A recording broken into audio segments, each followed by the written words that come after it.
Sure, so thank you for having me. I think we don't have to speak about Aadhaar and UPI and all that thing because all of you are actually users of it.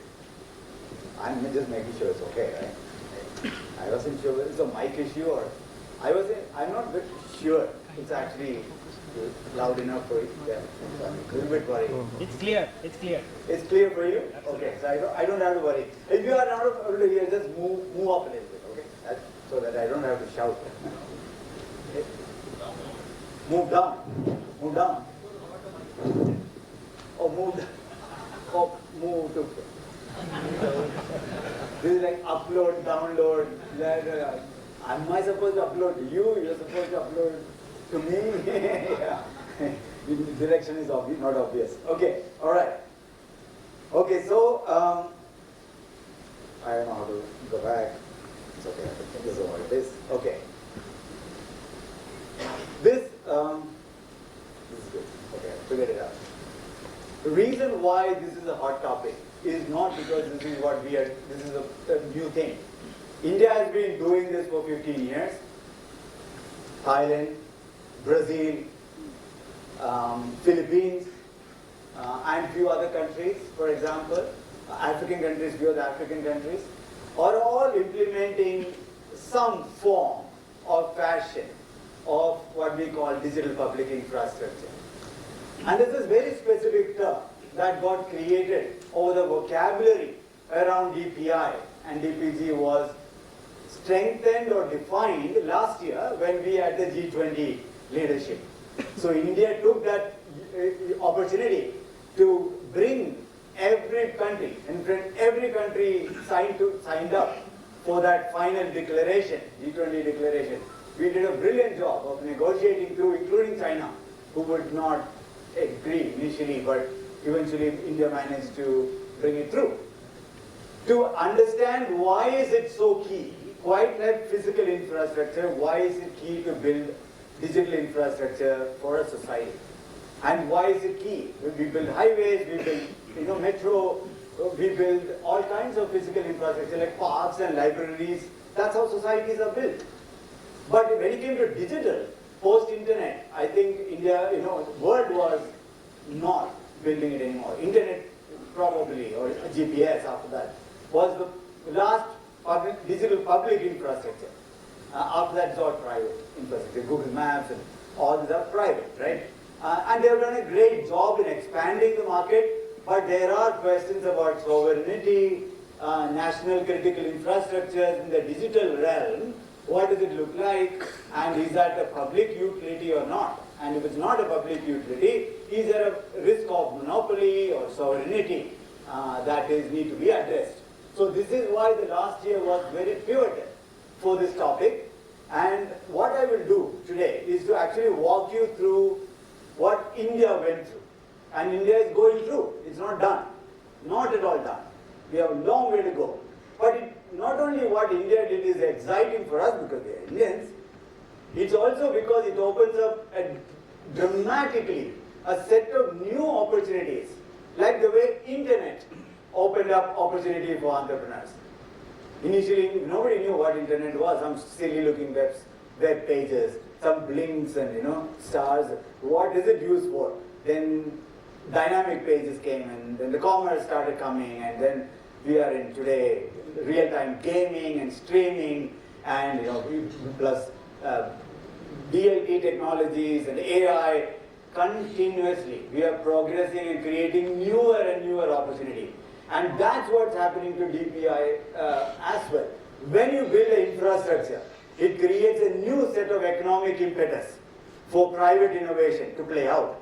And it cannot be government innovation. It's like saying government will build the road, they will build the buses, and they will operate the buses, and they will do everything for us. And I think that's not the world we want to be in, and that's not a world anybody wants to be in, because it's simply not viable anymore. And in '92 we decided, India, that we are not going back to that era. We opened up for private innovation for all of you. And now with startups and private innovation buzzing in India, we must use this opportunity to really not only build for India, build for billions, build for billion in India of course, but build for billions, because global south is where much of humanity is living, not global north. Unfortunately, global north is where we build much of our companies. Remember, they are the paying customers. But it is not it was never practical to support global south. But I think there is an opportunity that's coming, which is combining DPI and AI. You are able to actually dramatically collapse the cost and still provide high quality digital infrastructure, digital applications, digital start, SaaS products, and everything else to all of global south. And that's huge. Now, untouched area of digitization. That's where much of world is living, okay, remember. And that's where it will be, you have to be really prudent. And that's why a lot of us believe Indians have a peculiar advantage, because we are used to building frugal. We know Indians don't pay, so we have to figure out our own mechanisms, right? Because we don't pay, that easily. And we pay little. So we pay for transactions, so it's okay. So you can charge a little bit of convenience fee. But if you say subscriptions, a lot of money, people just don't pay. Upfront, people don't pay. So, and also ability to pay is low, and per capita is much lower compared to global north, right? So, but now it's possible. So India, if we combine the DPI thinking, AI supercharging that thinking, and our frugal and startup and innovation and English speaking capabilities, we could take on the world. And that's precisely why you are here today. Not to hear my story around what India has done, but what does it mean to you, okay, as a journey. Okay, so I want to go back in time. 2009, India was less than 20% in banking penetration, if you didn't know. 17% of Indians had bank accounts in 2009. Remember, that's 15 years into internet. Commercial internet was already into 15th year. Smartphones had already come. Amazon Cloud had already launched. iPhone, Android also got launched. And we were still struggling to give bank accounts to people. Or we had no identity either, right? And much of Indians our mobility was increasing, urban mobility, because the economic opportunities were not in your village, so they would move to another place. When you move to another place, you are nobody, because you don't know how to prove who you are. So people were completely lost in what's called an informal economy. India thrived and continue to thrive, by the way, in informal economy. Formal economy was limited to 50 million people, 80 million people. If you really push, maybe 100 million people, which is less than 10% of the country. We are 1.4 billion, most populous nation on earth. So remember, our size and diversity, scale and diversity creates enormous complexity in doing what we are used to doing from what we know, what West does. For example, this is how you open a bank branch. This is how you do banking. But if you tried that banking approach, we would never get to 650,000 or 700,000 villages. You cannot open that many bank branches. No bank officers want to go to a village and take their family along. They all want to be in urban, tier 1, tier 2, maybe tier 3 with post-COVID. Okay. But beyond that, nobody wants to go. That means either people have to migrate to concentrate into cities, or we have to extend to them. So remember, our complexity is it's multidimensional complexity for us, right? At the same time, India is also very socialistic in nature. We continue to be socialistic in nature because we do have many underprivileged people and families who needs to be handheld to provide the opportunity. Now, you can argue that free money is not a good way to do, because it's a drug. It's like we getting free vouchers to buy Zomato or Swiggy, and then, after some time it just dries out, and then you don't know what to do because you just forgot cooking or whatever, right? So it's one of those things you can argue whether free money, but India needs it. India needs we cannot be like US, where entirely a capitalistic society. We cannot be like Europe, where Europe is socialistic in nature, but their per capita is $100,000, $80,000, $100,000, and ours is 2,500. We are like Ethiopia. Okay, we are similar to a sub-Saharan Africa nation. So we are still growing. So it's important that India was always conscious that we need to continue to support through subsidies. Subsidies need not be money. Our food program, what you used to call ration program in the 70s, people who lived in 70s or late 60s, early 70s would know that we used to ration them because we didn't have enough milk. It's a pre-Amul revolution. We didn't have enough milk and we used to ration rice and everything else. A lot of us stood in line, by the way, in our families. I don't still remember picking up ration, coming back home and all that thing, right? It was not fun days for India. But now we don't ration anymore. We have abundance, quite abundance of food. We have done exceptionally good job. Post-Green Revolution, post-92 opening, everything and all the good stuff we did. But it's called a fair price shock because the price is readjusted to affordable price. Now imagine this problem, right? This is what cooking gas example was. When a product is available in the market for 1/4 of the price, or 1/3 the price, same product, and the market pricing is 3 times, what happens is this gets diverted into an open market. Because government has pre-subsidized this product, rice or cooking gas, and given through distribution channels to people, and these distributors would look for opportunity to divert into open market. Because if you get this kerosene out into the open market, that's why we have this blue kerosene, yellow kerosene kind of thing, right? That's how we were trying to tackle that corruption or correct that diversion by coloring differently and all that thing. So that if you see a red colored cylinder on the roadside cooked by a commercial thing, so oh no, that should be a blue color. It's a weird way to, people like us will say really, but there was no other way. Frankly, there was no other way. Government can't stop it because that's a disaster. So you have to give it, but you have to give it in a way that hopefully doesn't get diverted. But this is where the problem with that was that 2 problems came out of that. Fundamentally 2 problems. One, there was no unique ID. So this is like people who did branch-based banking in 90s, early 90s. You would remember, if you had a bank account open in a branch, you have to go to the same branch to withdraw money, not the next door branch, because they didn't know. There was no ledger that was connecting between them. It was a branch-based bank until the core banking came, right? So we didn't move the thing. That's how our cooking gas cylinder was. Your parents, or some of us, who lived in that world, had to talk to the same distributor for me to get the cylinder. It's like saying you cannot fill petrol in any other stations other than this petrol bunk nearby. The problem with that, because only they knew, oh, you should get free petrol, half the price petrol, they would keep a ledger. And that was the notion. That I will keep a ledger, I will give it to you, half price.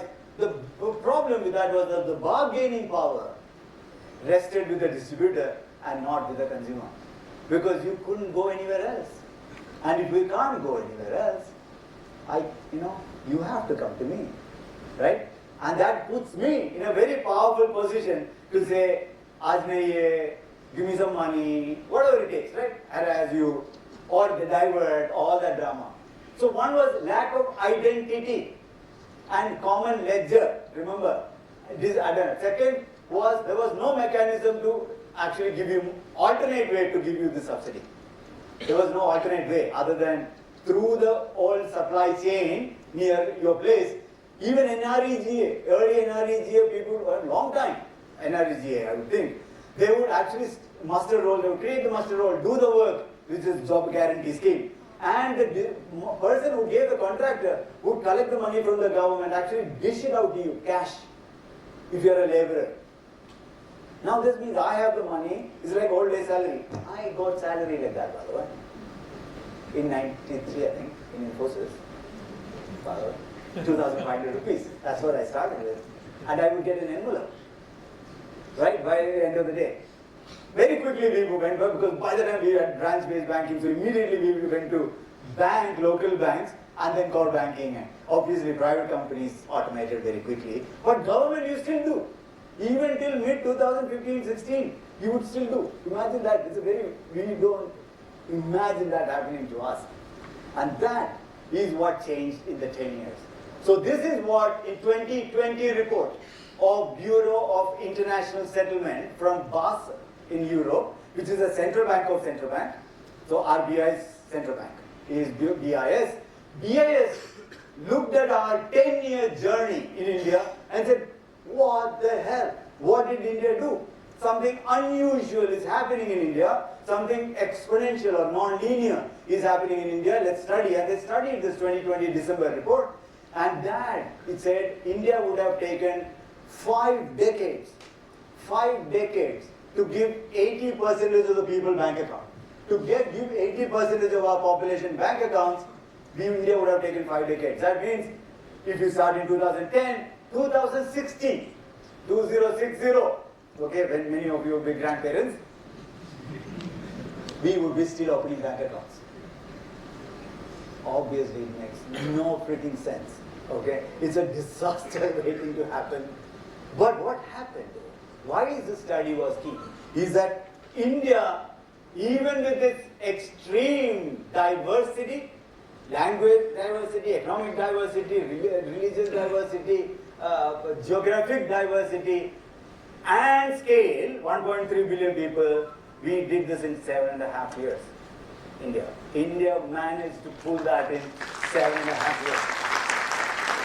No one believed it, that any country can do this. And this started because of the initial digital public infrastructure. That means extracting a common thing is like saying, why highway? If your apartment and your apartment construction guy has to build their own highway, and another apartment has to build their own highway, companies have taken it has to build their own highways, makes stupid sense. But software guys, we do it. Remember? We rewrite the same damn code again and again and again, okay? Tell me somebody is not doing, okay? I want to talk to them. We are notorious because, thankfully, physical infrastructure was costly, painful, land acquisition, all that thing, thankfully they didn't do it. It's easy for us. We keep billing the same guys for the same work. Okay, so our habit of, it's easy, to write. Why should I trust somebody else? Why should I use some open source? And engineers have this unusual, you can do anything in the world, right? And engineers, we think, given few days, 5 days plus, anything I can. Previously I get panic. Okay, of course I get panic because I have not done it. And my boss is going to ask me. But 5 days is good enough window for me, infinite time, for imagining anything.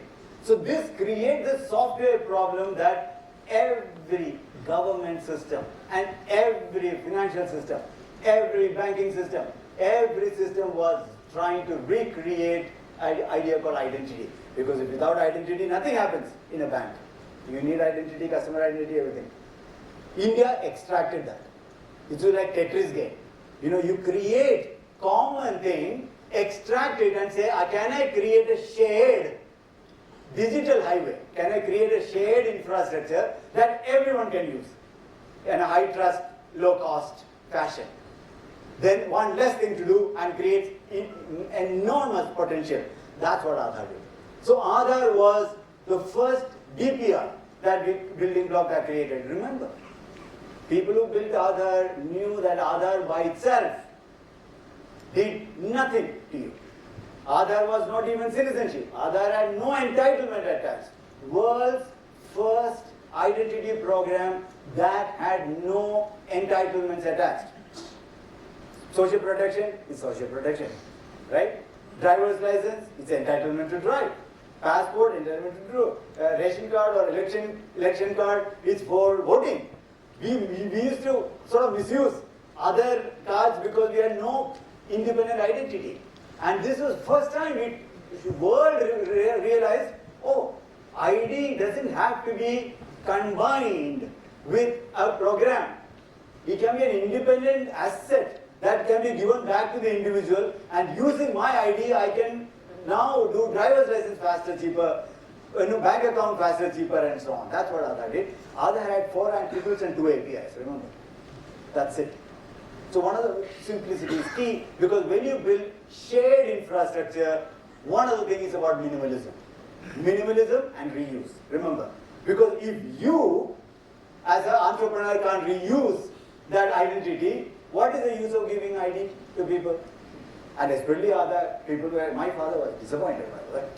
When he saw the Aadhaar printout. He said, really? Why no good looking card? No hologram? Why? This is what you created, one photocopy, looking on. And also photos are very bad, no?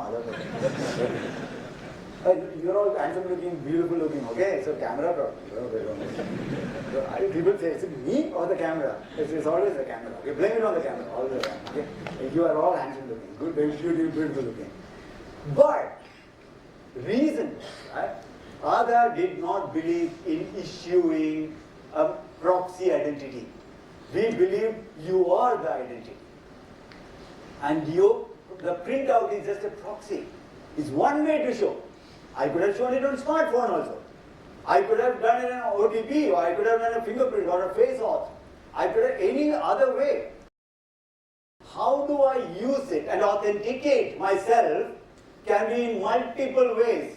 So Aadhaar became world's first native government-issued digital ID with almost nothing in the card. There was nothing security in the card that way, right? Programmed because everything was API based and QR code, signed QR code based. And today Aadhaar is used by 60 to 70 million times every day online authentication. If you are using Aadhaar offline, we will not come to know, so that's multiple fold. You can also use offline and online, you can use it. And we opened bank accounts. That's when we started bank account opening. Early version of Jan Dhan started in 2013, 12-13, with what's called a no-frill account then. And then when Prime Minister Modi came, he told, no, we have to really push the agenda, and he called Jan Dhan program, and then we opened 510 million new bank accounts in the last several years. Out of that, 60% is women, and first time in our history, with respect to bank account access, and now with respect to internet access. Internet and bank account, women and men parity as achieved, by the way. We finally achieved, and identity. Every person has. And women did not have identity in this country because many people, the electricity document, property document, all in the head of household, and head of household almost man. Okay, almost always the man. So it's a huge gender disparity in our country. We closed the ID parity, bank account access parity, and internet access parity today, but we have much to do with gender parity. We have a long way to go, but at least the bases have been built. And that's what transferred our what's called a direct benefits transfer program. India runs world's largest DBT, direct benefits program today, and cost of moving money in India is so damn cheap. And I was telling international conferences that it's about 1/700th of a dollar.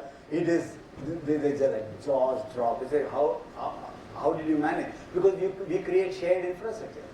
Very, very frugal, lightweight, high efficient shared infrastructure.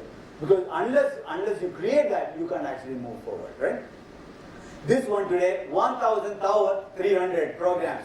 About 300 federal programs, central programs, and about 1,000 state programs today deposit money, quite like our salary, directly into people's account. And the best part, most of the programs are actually changing it to women target. Because if you give money to men, they just drink away. And women, much of the social protection programs are actually given to women for good reasons. And so they could never do that because they won't come out, stand in line, collect money. It was very difficult in physical world. In the digital world, you can. And with this and Aadhaar enabled payment, with Post Office now doing AEPS, Aadhaar enabled payment, and UPI, you have a doorstep. My grandmother, she was 105 and she passed away last year, she used to get pension by the postman at her doorstep. It's amazing. She had to go nowhere, right? So a lot of people benefited out of what we call, which I always say, banks never went to Indian villages. Banks never went to villages, but we managed to get banking to villages. So instead of nouns, we were verbs are going. That's good. Healthcare, doctors would never go. Hospital, but can healthcare go? So we can reimagine because digital allows us high trust, low cost mechanism to reimagine. And we also changed density, try introducing a new player was brilliant, and this new player called Geo built the whole 4G stack and use Aadhaar eKYC first time. They demonstrated you can actually issue SIM card paperless, presence-less, instantly. And then Airtel, everybody followed the thing. And Jio acquired 100 million customers in 6 months because it was completely paperless effort, right? Otherwise, you have to collect paper. Cost of telecom KYC was 150 rupees. Their cost of bank KYC is about 600 to 800 rupees. And cost of SEBI KYC, capital market, mutual fund KYC is 1,500 rupees. And what does it mean? Why is it important? Because when a mutual fund distributor gets only 50 bips or 0.5% max commission for distributing mutual fund, if my minimum acquisition cost, customer acquisition cost is 1,500, you have to give me a 3 lakh check so that I can get 1,500 commission, and that's my cost. I won't even get any margin to play with. What did it mean is that only our capital market was stagnated by 22 million people in 2016 when SEBI analyzed 2.2 crore to 22 million people. That's all. That many people can come into market. It's not because people don't want to make small savings. They just cannot get to mutual fund because nobody wants it. Because my cost is not viable. Nitin Kamath, Zerodha, many times have told, publicly on the stage as well as even Twitter, he said, first 6 years, I only managed 60,000 customers as an entrepreneur. And the moment SEBI allowed paperless, presence-less, cashless, up to 50,000, then now it's up to 1 lakh investment. Within 1 year, he acquired 6 million more customers. Because now, that's why our SIP investment exploded. Now a driver who works in Uber, even with their 20,000 earning, but much of that is his expenses, can hope to save 100 rupees, 200 rupees in a SIP investment, which was impossible. So this fragmented informal economy had to be formalized. And this is why cost barrier is very important to tackle. We have to reduce the cost, increase the trust, so that more people can play the game. Okay, that's very, very key. We also were going paperless. This was actually, DigiLocker was started again in 2015, 2014, September, around that time, we wrote the vision paper and architecture paper for it, and 2015, July, when Prime Minister Modi announced Digital India, we announced the idea of DigiLocker. Nobody knew what it was, but really the essence of it. And I still think we are not anywhere like UPI with DigiLocker, frankly, okay? We have much to do. Look at the number of paperwork or certificates that you submit every day, which could be verifiable and digital. Today we were talking about visa processing. When you apply for visa, today you have to submit bank statements, but then they tell you print out the bank statement, but then they tell you, okay, printed, how do I know that you didn't print your own PDF? Okay, go get a bank seal, but how do you know the seal is not fake? Anyway, or somewhere they'll say, okay, good enough. Okay, maybe I'll trust it. It looks like a good seal to me. Okay, whatever. We don't need to do this. And with the account aggregator and DigiLocker, first time in the world, India has shown 1 billion people can prove, make claims, and get it digitally verified. So my claim that I work in this company, I am an engineer, I worked for 8 years, none of these claims are verifiable today. And converting to verifiable claims with the low cost, high trust can completely change the game. And I've been pushing DigiLocker will do more. And we have Sashi and all here in the panel later. We are doing global efforts with an open source wallet effort, combining with European Union and everywhere. We are attacking seriously. And that's originated in Bangalore. Okay, so we have some of these guys talking about this later. And then of course, 2013 we started UPI thinking, by the way, brainstorming that 3 of us sat in a room and imagined a possibility. 2014 we started writing the specs for it, and the beauty of UPI again is it literally turned out to be a 1.5-page spec. That's it. UPI is just a protocol that moves money irrespective of what the store of value, how you authenticate, where you store anything. It was store of value agnostic, currency agnostic, device agnostic, authentication agnostic protocol, 1.5 pages. 2015 we launched, and last month we did 12.5 billion transactions on it, which is a worldwide MasterCard wallet. So you can imagine the possibilities that unearth if you create a new playground. When you create a new playground, entrepreneurs play. But I was having dinner with EU ambassador, and you were saying in EU we are trying to use legal way to arrest the big tech or somehow get them to behave well. It's not that they don't want to behave well. Big techs are not, I mean, they're businesses. They're not trying to bomb people or evil or anything. But because they have businesses, they have a way of doing things. But independently, countries should anyway imagine interoperability as a possibility. And India has created an interoperable money array with UPI. And the best part of UPI, which many of you may not know, is that UPI is available on feature phones.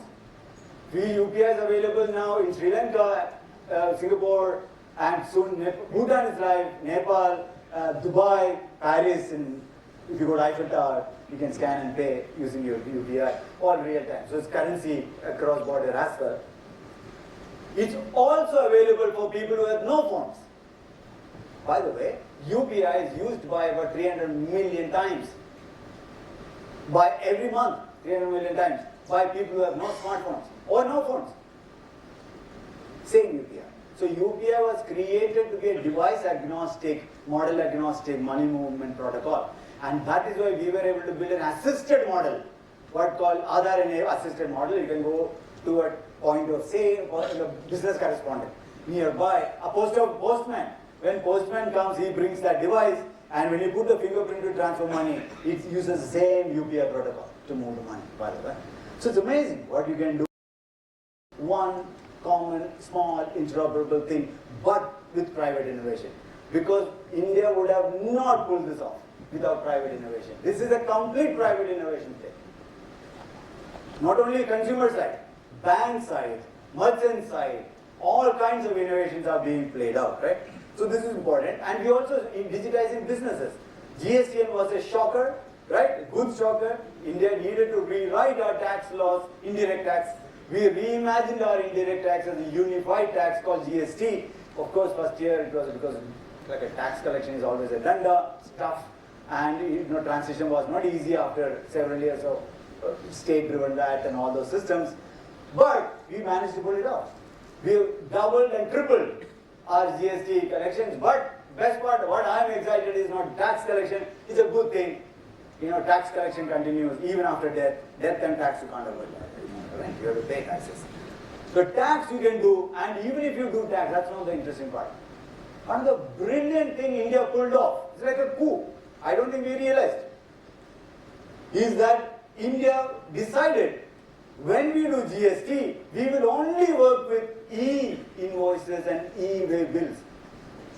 They could have easily said, I'll upload your PDF, scan it here, all that drama, right? Because invoices are printed paper. Most shops, invoices are printed bills.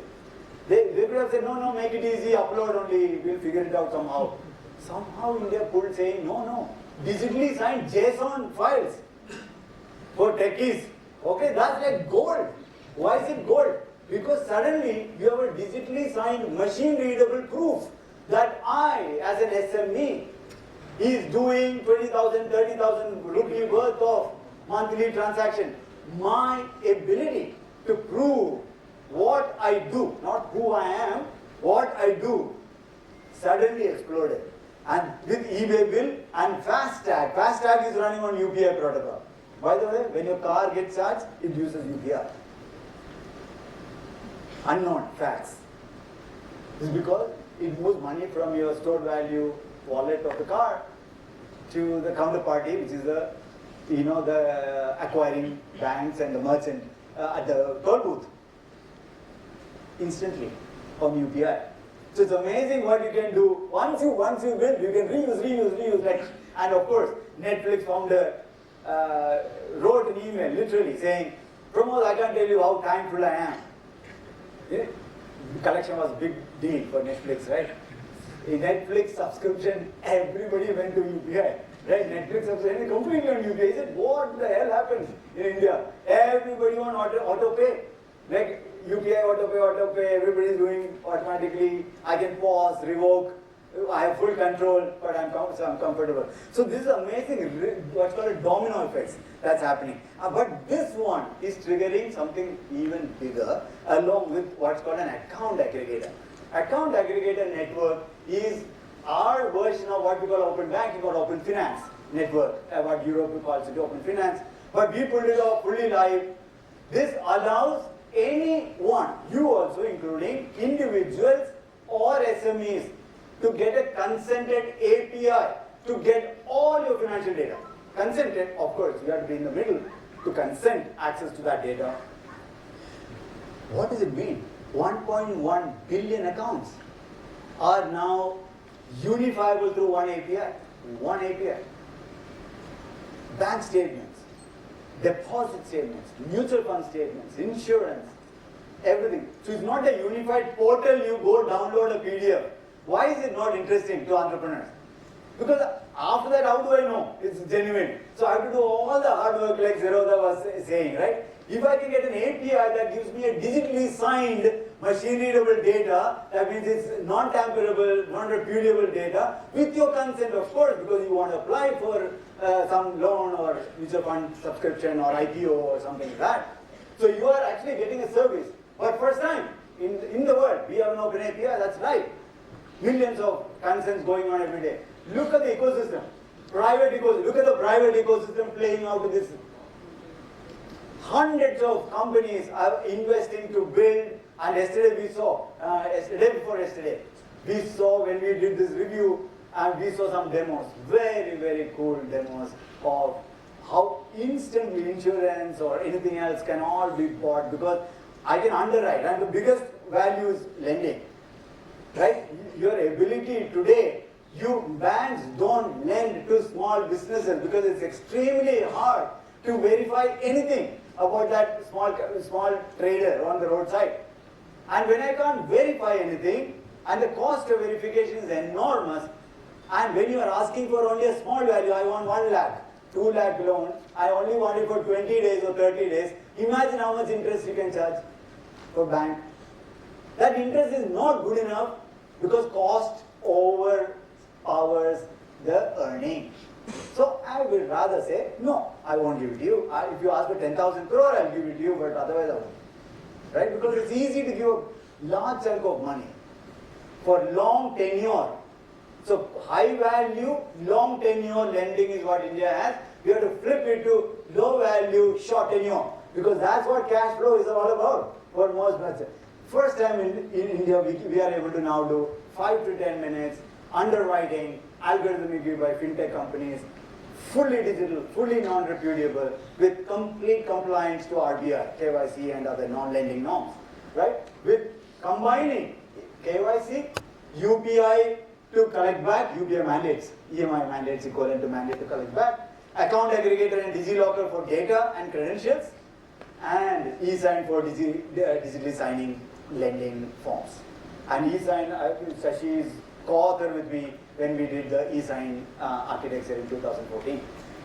So e-sign also is taken off, still not taken off as per much we wish it would have taken off, because just remember how much paper you are signing every other day. You know, recruitment letter, this, that, you could convert everything e-sign under IT Act. It is notified, gazette notified under IT Act, by the way. But our habits are not changing that easily, and your tech guys have to actually digitize the workflow. You guys have to create SaaS flows and all that thing that allows many HR, financial, non-financial, healthcare, paperwork to go. And to also green friendly, we are able to pull. So we have all the pieces of the puzzle. But what does it show is that it is one DPI alone versus when you build, again, reusable building blocks, the combinatorial power, when you combine them, each of them, the more you can combine, is like Lego blocks. The more shapes you can create. You, as entrepreneur, can create. You can reimagine a complete workflow now today. So that's why India's real journey was, right? And we built, of course, as he was saying, India, by the way, US, it's not even printed, it's actually handwritten with ball pen. Okay, it's on a small card. You can also handwrite, no big deal. I got COVID vaccination. I just need a card. By the way, they caught thousands of carts, empty carts at the border of Mexico. Because all I needed was actually the form. And also they could have printed, but anyway, they thought it's freely available, so we'll take it out. And handwrite. How many people want vaccination? I'll do it. Alright? Anyway. So, and we did then.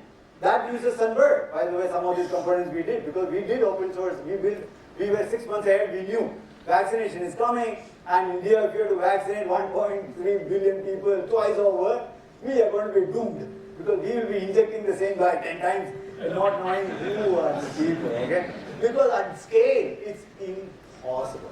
Our diversity, complexity, and if you see a line, Indians stand in line, even if you don't know why that line exists. Okay, so you never know who you are showing up again and again. Very hard. But we realize that it's going to be a mess. Because India needed vaccination because we are a services economy. If you don't get these service plumbers and delivery boys and all we get back in the economy, not only family problem because they can't earn, second, we also will face. A lot of us who depend on them also face. So we had to unblock it, and that's why we invested in CoWIN, took open source efforts, and that went into CoWIN subsequently, and then we instantiated. So this is called a DPG because this is lying in GitHub. CoWIN is called a DPI. Okay, remember. The runtime is called a DPI, and the assets, open source assets, are called DPG, goods. And we also did Diksha, which is brilliantly came. We didn't know COVID was coming, obviously. But we launched Diksha, and we have the whole Diksha architects and team here. Brilliantly architected, brilliantly run for 36 states, 20,000 TPS, massive, completely API-based school education platform that's used. Today we have 65 billion learning minutes, 600 million textbooks are QR coded. If you see your children QR coded, it's all because of Diksha team. You can clap them, okay? And they're all here. They're all here. And we have 1.1 billion assessments that are going on digitally. The best part about this was that the entire code behind Diksha is a DPG online. Because of that, when Prime Minister saw Diksha, he said, wow, this is good.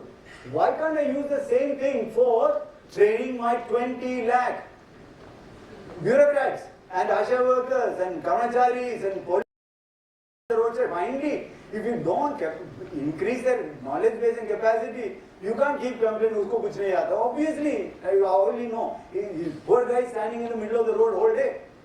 How do you teach them how do you behavioral training, knowledge training, Asha workers and all these Karmacharis and onwards to officers?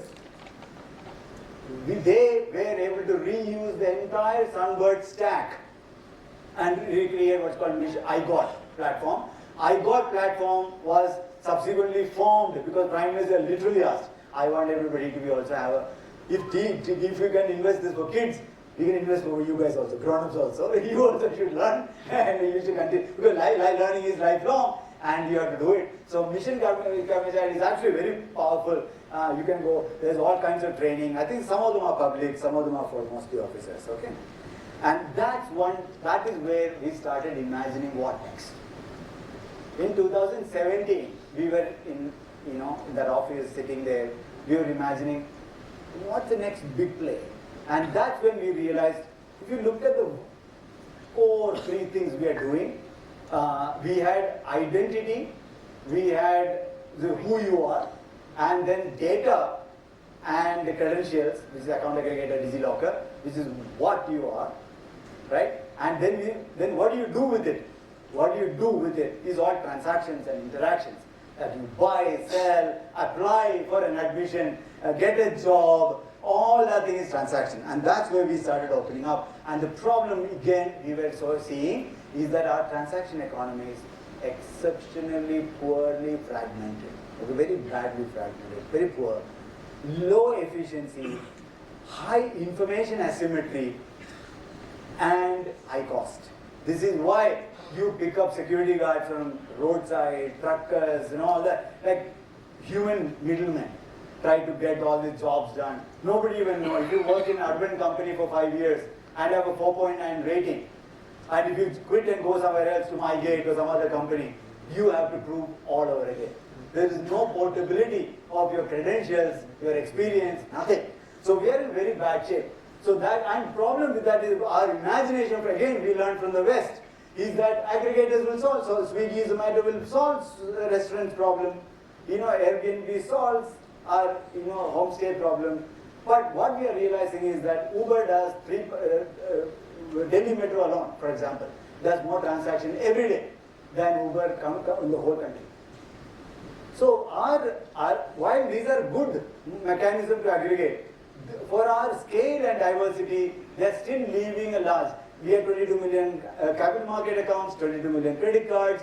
Byju's with all the ads managed to reach only about 18 to 20 million. Tractor with all his might tried to reach about 12 million. So if you really look at it, we are in a sub 50 million customer base game.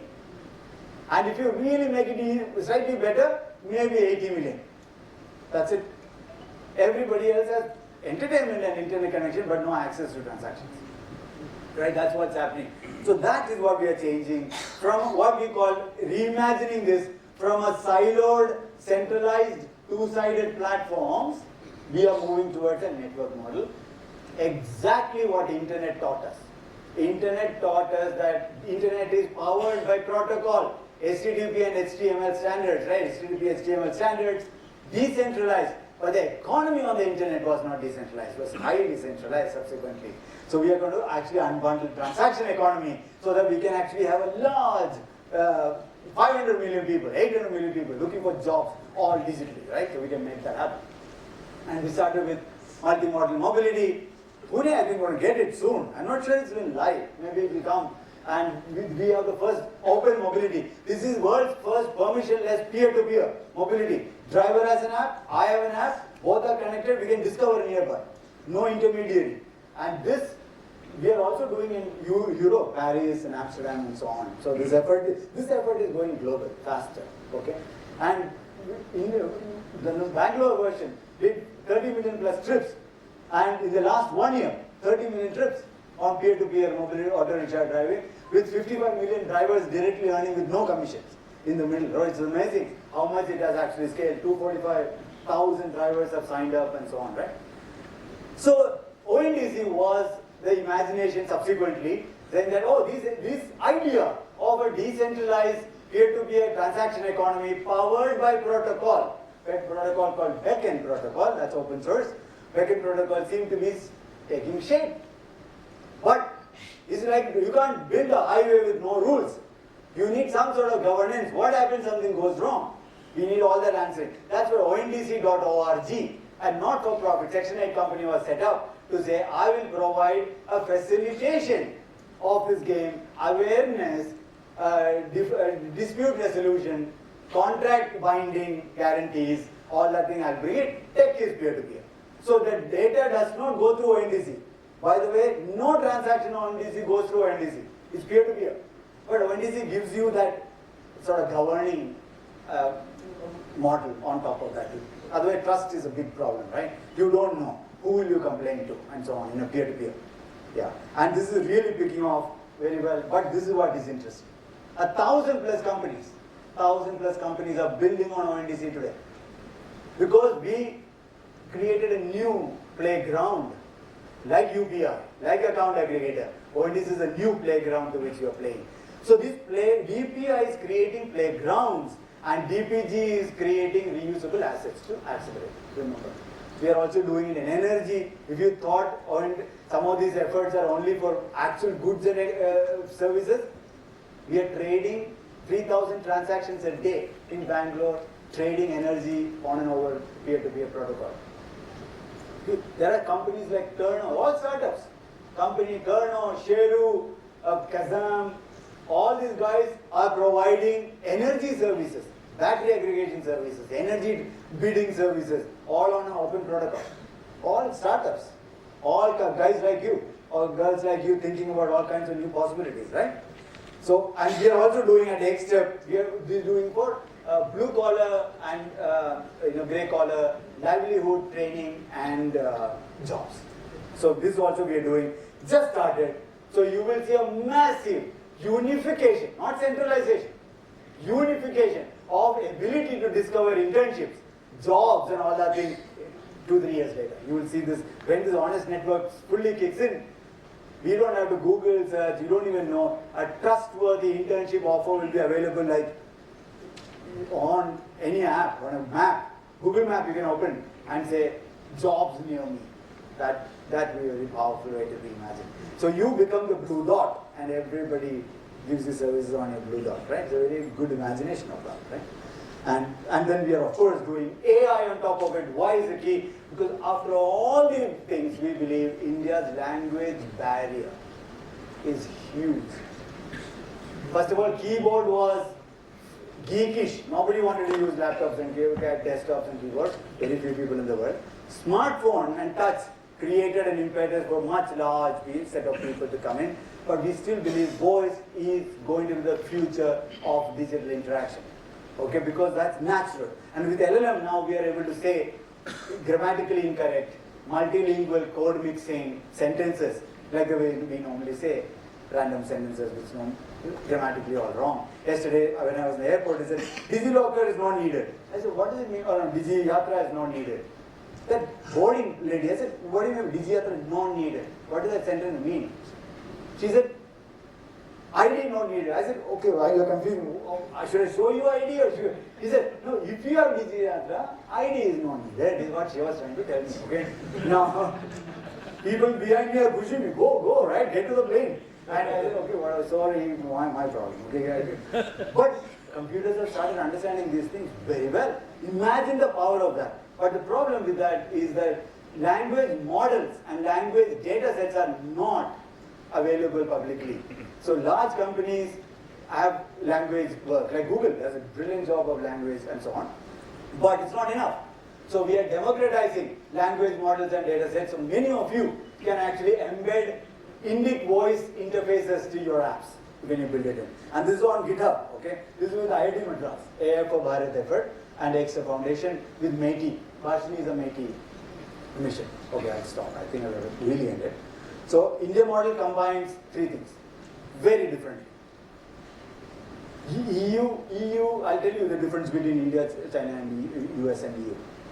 India combines policy, digital infrastructure, which is a shared playground, and open API, but expects you to solve the problem. We are not solving. DPI does not solve it. It distributes the ability to solve. Distribute the ability to you to go and actually solve. Which is why ONDC is solving now. Artisans, self-help groups are all starting to now do what's called a direct to customer access without an intermediary taking large commissions and so on, right? US only does this. They only step in. They only do innovation. They step in as an anti-competitive measure. That's only thing. If you go too big, they'll try to break it down and all that, right? EU does this and this. EU is very innovation heavy, and they also innovation. They don't have digital infra.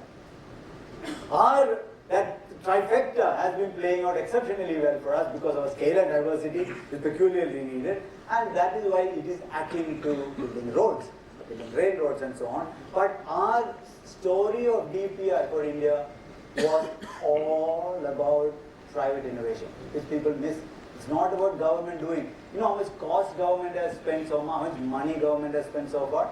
Combining Aadhaar, DigiLocker, e-sign, account aggregator, UPI, and ONDC actually put together, government has spent money, $2.5 billion in the last 15 years. That's it, which is 10,000 crore.